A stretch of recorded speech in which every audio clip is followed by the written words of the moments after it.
به خاطر محتواهایی که در این صفحه برای شما قرار دادم، مطالعات مختلفی داشتم در مورد آدم‌های مختلفی که هر کدوم به نوعی جایگاهی در دل تاریخ دارن. از مولانا تا فروغ، از رابعه بلخی تا مادر ترزا. همه این آدم‌ها داستانی دارند، داستانی پر رمز و راز.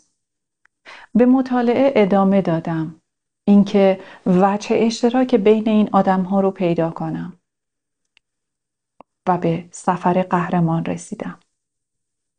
کتاب قهرمان هزار چهره اثر آقای جوزف کمپل.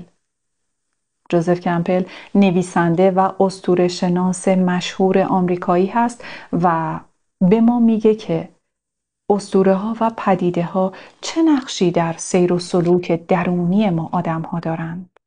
چه نقشی در سفر ما آدم‌ها در جهت شناخت خودمون دارند. ایشون عمر خودشون رو صرف این پژوهش‌ها کردند و در نهایت به مدلی دست پیدا کردند به اسم سفر قهرمان. در سفر قهرمان به ما میگن که اسطوره‌ها فارغ از زمان و مکان و جغرافیایی که در اون متولد شدن، رشد کردند و زندگی کردند، یک الگوی مشترک دارن.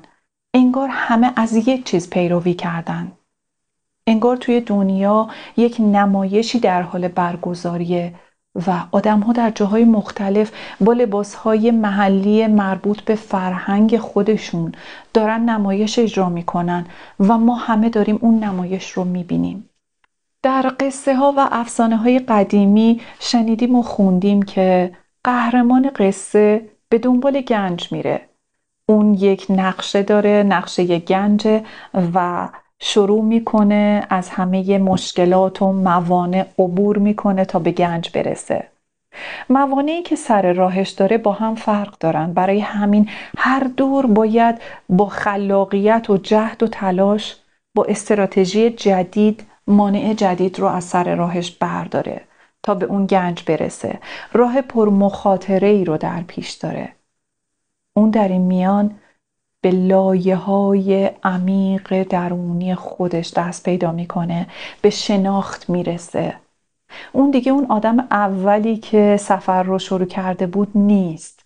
با این همه جهد و خلاقیت اون به یک خردی دست پیدا کرده که دیگه آدم جدیدی شده، آدم با تجربه‌ای شده. آماده است تا گنجی که پیدا کرده رو در اختیار همه مردم قرار بده. همه ما هم درون خودمون یک قهرمان داریم. همه ما یک اسطوره داریم. همه ما هم سفری رو آغاز کردیم. اولین سفر پرمخاطره زندگیمون دنیا اومدنمون بوده.